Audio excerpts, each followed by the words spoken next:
So if cells make copies of themselves with mitosis, why don't we all look alike?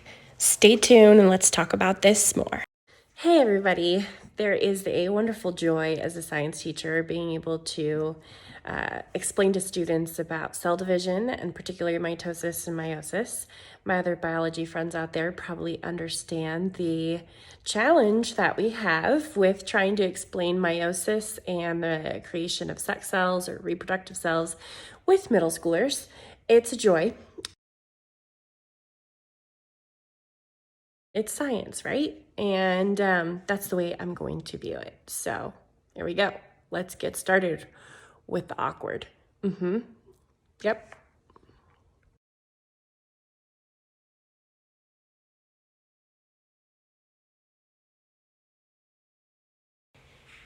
I really like this picture on the left side, how you can see that those two cells that are made in mitosis are indeed copies of that original genetics in the cell.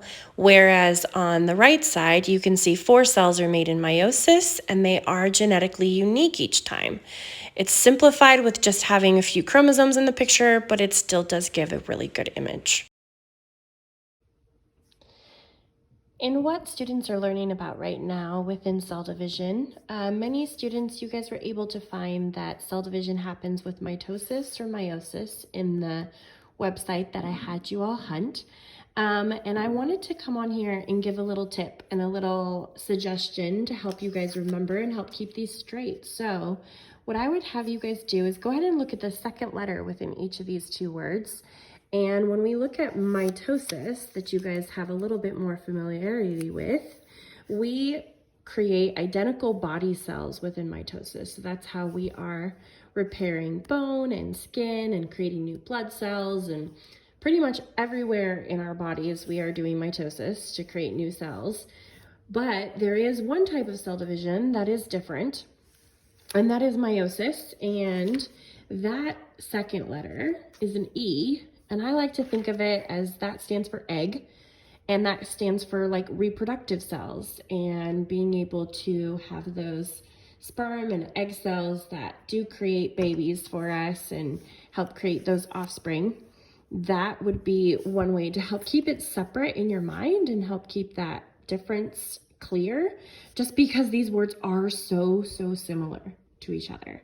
So I thought that might be a good tip for you guys. In mitosis and meiosis, they're similar, like we talked about, in the fact that they're both cell division, but really I wanted to make a chart for you to help you start to understand their differences. In mitosis, it's really that purpose of growth and healing. So we're going to be making 2 cells for skin and bone and blood and all those different places around the body.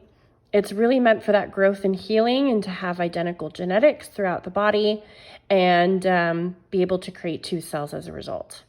On the flip side, meiosis actually creates different cells that are used for reproduction, creates the egg and sperm, and creates 4 cells as it's doing this within our reproductive organs. Just a little side note over here for a little extra vocabulary, but body cells are also known as somatic cells. So if you start to see that word out there, that is one other word that I thought I might want to show off to you guys. So body cells are also known as somatic cells. Bye, everybody.